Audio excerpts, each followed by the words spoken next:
What's up, guys? This is Coach Grant with First Down Training, and today we're going to be breaking down how you can beat physical press coverage DBs. So we're going to be going over two different press releases that you guys can use, some hand techniques that you guys can use off the line against physical guys who like to get right up in our face and jam. So I hope this video helps you guys out. Hope it can teach you a ton of new things. Let's get started.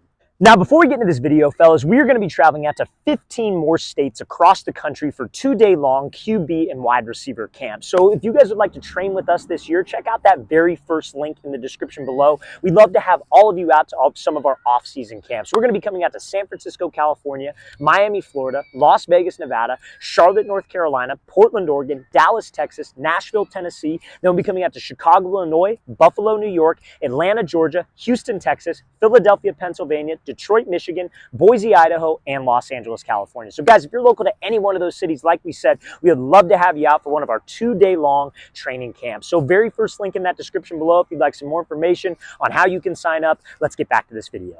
Now, like I said in the intro of this video, fellas, we're going to be going over two different press releases that you can use against a physical DB who's going to jam us and get hands on us right off the line of scrimmage. So the first one is going to be something called the step-back release. Now, the step-back release is widely used by a lot of wide receivers, but a lot of wide receivers don't know how to use the step-back correctly where they don't waste time off the ball. So what is a step-back? So this cone is going to represent the line of scrimmage. We're going to pretend like I got a DB who's right up on the line, maybe not even less than a yard away from me, who's probably going to be physical and get hands. So how you can tell that a DB is going to jam off the line of scrimmage is usually based on his stance. If his weight is shifted forward, it looks like he's leaning forward, there's a good chance that he might lunge at us and try to jam. Now, anytime that you get a DB who likes to lunge, you have to understand that that is bad technique. We do not, as a DB, like if you're a DB coach, you're never teaching a DB to lunge at the guy, because when you lunge, you lose your feet, you lose your base, and it's easily beaten from a wide receiver's perspective if we know what to do off the line. So that's where this step back release comes into play. So the step back release, all you're going to be doing is literally going to take your front foot and you are going to step back and create some space for yourself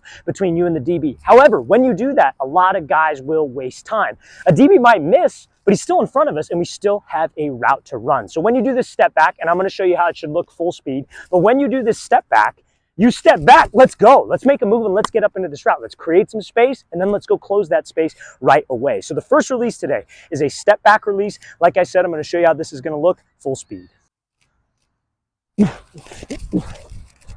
All right, guys, so the next press release that we're going to go over for a physical press coverage DB, and after we go over this press release, we're going to be talking about some of the hand techniques that you guys should be using against a DB who is physical, maybe bigger than us, maybe stronger than us, but it'll help us be more consistent in getting up into my route. But this release is honestly my favorite release to use against a physical DB because there's absolutely no threat of us wasting time like the step back release. So many guys with that step back release that we just talked about will step back, then they do all these moves. It just wastes time, guys. Now, another way that you guys can beat a physical DB, if maybe your coach doesn't like the step back release, he gets pissed off when you try the step back. Believe me, I read all the comments that you guys leave on the videos, and I know a lot of you are in situations where you do that release, coach gets pissed off, tells you not to do it, and you're confused as to how to beat that physical press guy. This is a release specifically for that. So this release, it's called a split release. So a split release is exactly how it sounds. You got a DB who's right up in your face, not giving you any space to move. You have to make that guy miss almost laterally. You got to operate not behind the line of scrimmage, but right at the line of scrimmage. And again, I'll show you how this will look full speed. But a split release, let's say my left foot's up, quarterback's over there, got a DB right in front of me. You take your front foot and move it out. You take your back foot and move it up. So you split your feet coming to bounce. It's a lateral move.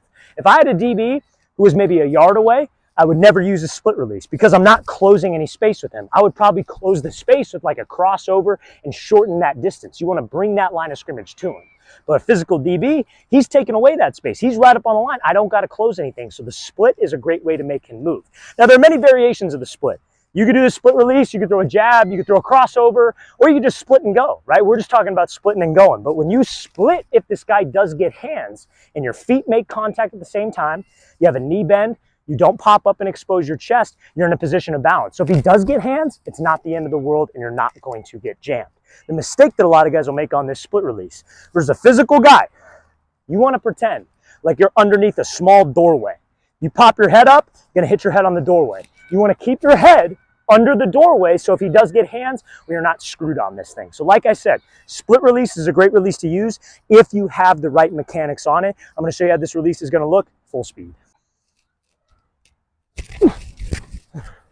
All right, guys, so now let's talk about hand techniques off the line versus a physical press coverage DB. So the first one that I want to start with is a DB who likes to lunge at us, right? So easy fix on that. Like we said in the very beginning of this video, when a DB lunges at us, what happens? He loses his base, right? I always think about DB, like press coverage footwork, as a lot like how wide receivers block. When wide receivers block, what do we always have to keep our feet doing? We got to stay moving, right? Because if I go up to a DB and let's say I go try to block him, but let's say my feet are dead and I'm here, all it takes is one quick swat of my hands and then I'm off balance. Same thing when a DB presses us. So the first move that you guys can use is a grab and pull. So if this DB, you're lined up here, let's say you got your hands up ready to go in your stance, this DB lunges at us, why don't we grab his hands, grab his wrist, pull, then go? Because if he's gonna do a two-handed jam and lunge at us, he loses his base. So all it takes is one good pull, even if that guy's stronger than us, because when he lunges, remember, he loses his base. That's an easy way to get up into this route.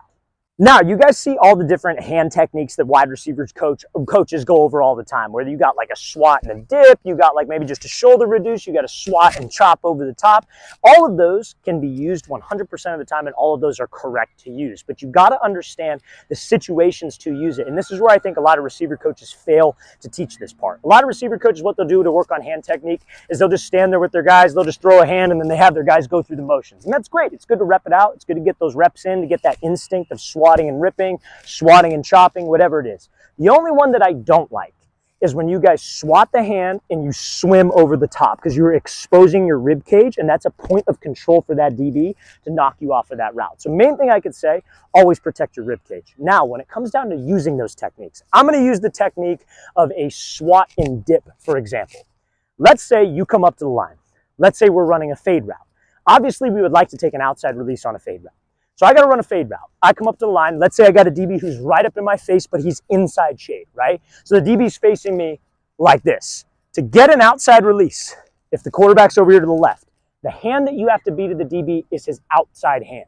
I'm not even worried about this hand. The whole purpose of a jam, the whole purpose of a DB getting physical is to disrupt timing between me and my quarterback. My job as our receiver, get off the ball fast and maintain timing with my quarterback. So if I know which hand that I have to beat to take an outside release, it's his outside hand. If you're worried about this hand, but this hand jams you, that's preventing the outside release. That is screwing up the timing. So your mindset should be, if you're going to do the swat dip, I'm looking right at that right arm. I give him a move, maybe it's a split release. I'm going to attack that right arm, swat dip, swat chop, whatever it is. Now let's say, for example, you got a DB who's right up in your face. Maybe he's not showing a leverage, and you have to run a post route. A post route, ideally, what you would want to take is an inside release. So which hand of the DB's, his outside or inside hand, prevents the inside release?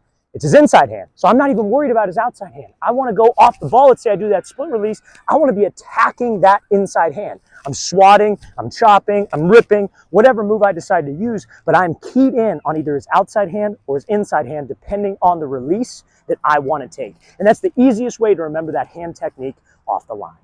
All right, guys, really want to thank you for watching. I really appreciate it. If you have any questions at all, don't hesitate to leave those in the comment section below. We always appreciate the feedback. It's always great to hear from you guys. And again, fellas, if you would like to train with us in 15 different cities across the U.S. this year, coming all the way out from Miami, Florida, San Francisco, Charlotte, all over the country, guys, check out that very first link in the description below. We'd love to have you there. I'll see you next time.